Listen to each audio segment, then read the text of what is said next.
Holy shit! We just watched episode 2 of Mekaku City Actors. Yeah. What'd you think, Vic? It was all deep. I was Deep? like, I drifted off for a little bit, but I still know what happened. Oh, I guess.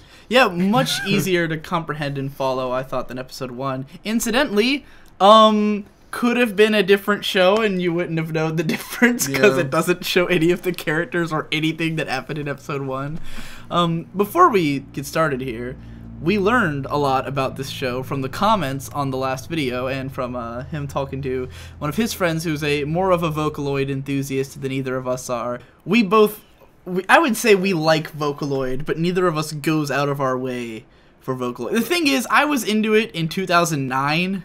Like, that was the year I got really into it. So, like, right when it was hitting it big and, like, Ryo had just put out all those big songs, you know, I knew, like, Love is War and World is Mine and shit like that. But, like, I didn't stay into it, you know. I have some Miku figures over there.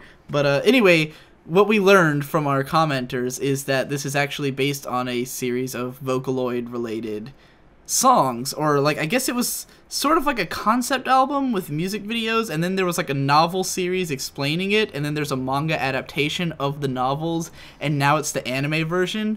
I would be significantly surprised if the anime version is just like the novels or manga, considering how out there it's been so far, and that it just feels like a Shaft show. But yeah, that's where it comes from, and that's why the characters look like Vocaloids. This episode's girl looked a little bit like Kagamine Ren,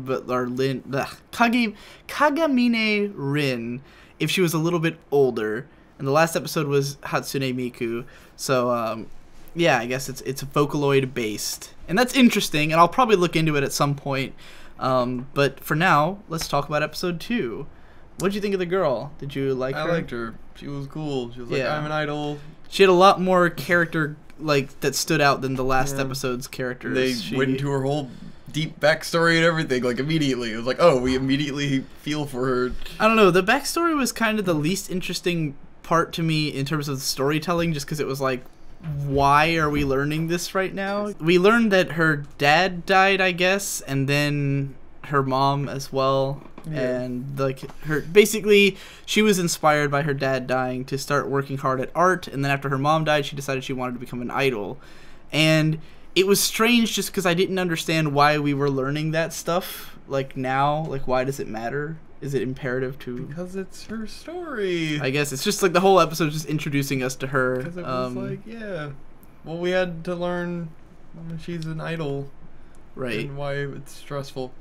I guess. I just felt like... Well, the episode didn't really do anything with her other than introduce her, so we don't really know what her relevance is to any situation, or what the fuck the plot even is of this show. Because 2 episodes in, there's no semblance of a plot at all. Definitely, I would say that this is not a throwaway Shaft show. Because the thing about Shaft is that they've done a number of shows where they're stylish and all, but they're just like not great, not all that memorable. And this is not one of those. I feel like there's a little more purpose and a little more, what's the word I'm looking for? They're putting effort in. Like, every shot feels so meticulous and there's so much detail in there that is unnecessary, you know? So I think this is it's pretty cool. The stairs were from Utena. They had the Utena stairs. There were some Utena visuals going on in some Utena influence maybe. The coolest thing for me was when they represented like human beings as other objects. And this is a staple of Shaft. It's another thing that they've done for like all of their shows. And at first, when they used to do it back, I want to say Penny Pony Dash is where they started it, where anyone who wasn't a main character was just like a static blue person or pink person, depending on like if it was a boy or a girl. In Sayonara Zetsubo Sensei, they'd be like the shapes that are on bathroom doors, or it's like just this, like the shape with the circle on top. Or Hidamari's Sketch did it too. Pretty much every Shaft show, they tend to represent anyone who's not a main character as practically non-existent. And usually it's just for comedic purposes, but in this episode, they take it a step further, because they already had that in the last one with everyone's just kind of gray, like a gray mass of people. But in this one, there's scenes where, in one scene, everyone are radios that are sitting on top of these desks, and the girl's like playing... Like the tapes are all playing. They're like, oh, you can't sit here. And then after her father dies, then everyone is represented by little little flowers in cups, remember? In vases that are sitting on the desks, but you can see human shadows coming off of them. Did you notice that? No. The teacher was a vase on the desk, but she had a human shadow behind her. Ooh. And then there was the guy who was like a record or like a zonophone or whatever those are called, and his voice sounded like a teddy bear on top of that thing in a chair with a balloon. And the voices sounded like it was coming out of the machine, which was interesting. But to me, the reason for that is that it's sort of saying that what these people looked like or who they are was not important, and also just that she probably doesn't remember. Yeah. You know, like, because it's sort of, we're going through her memories, and, you know, her and her mom, you can see what they look like. But all these random people, she doesn't remember who they are. All that mattered was what they said, or what she was thinking. Like, the scene where they're all flowers, it's like, all she was thinking about was the death of her father. All these other people didn't matter. It was just about that. Or when it's, you know, whatever that guy said, all she remembers is hearing it. She doesn't remember what he looked like or anything like that. So, yeah, I think it's a interesting little visual representation, and I mean, I won't say it's like so deep that it's like, oh man, what a cool trick, but I enjoyed it. That's how everything in this show is. It's like, it's none of it is really adding like a whole lot of depth or meaning, but it is cool to look at. And I thought it was great that the girl who she was competitive with in art said, oh, your artwork is all style over substance. You remember that? Yeah. And I was like, it's like everything people complain about with Shaft is that their shows are all style and no substance. And we never even saw the girl's art, did we? I think it was ones that were sitting around, I figured. I don't know. What was sitting? Like, there was like one picture of just... Yeah. But it was just like a drawing of a bust. It wasn't like original whatever, art, so... Yeah. And then her shadow was light, you know, in the other shadow. Was it? Yes. I didn't notice that. Like her I said, shadow was like cut a lot out of the details. I was like, that's some... It reminded me of Udna with that.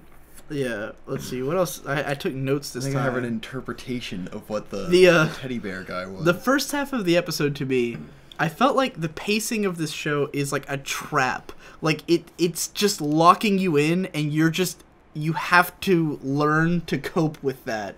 You have to learn to just be like, all right, I am not expecting the plot to progress. I am not expecting any of this dialogue to be meaningful. I just have to watch it and take what I get, you know? Because, to me, I feel like Shinbo, as a director, is just not that interested in the plot lines of his shows. You know, that just isn't interesting to him. He wants to show characters sitting around talking. Almost all of his characters are sit around talk shows, but some of them have a plot, and some of them don't. And I just think to him, the story is not as interesting as just characters doing whatever and being themselves. So you have this whole long conversation between the girl and the professor, and there's some hilarious moments. Like, I laughed at all the jokes about how she basically views the world as a manga, and she's like, oh, I thought I had to write in his power levels, and I fucking died. And when she said she ate the textbook, I was like, are you serious? It reminded me of something Brando would do. Just eat a whole book. Fuck this. But yeah, like, I thought it was clever and funny, but like, you know, it went from, like, me thinking, okay, where's this going? And then me going, wait, this is Shaft. It's not going anywhere. I just need to turn that part of my expectations off and enjoy what I'm going to get, which is going to be a ride. It's going to take me for a ride. So, and I think that's fine. Once I can get into it, it's a different kind of show. You can't come to this show thinking, oh, man, interesting storyline. You just got to be like, oh, I'm up for whatever, literally whatever they might throw my way is what I'm up for. And as long as it's entertaining, which in this episode it was, then it's fine. I have a note about how all Shaft characters live in these giant open floor plan houses that are just gorgeous. Mm-hmm. Like these artistically fucking, what's the word, architecture. If you watch, like, Madoka, their house was, you remember the house from Madoka, right? It was like this 1970s style, like, open floor plan shit. It was ridiculous. And there was a song.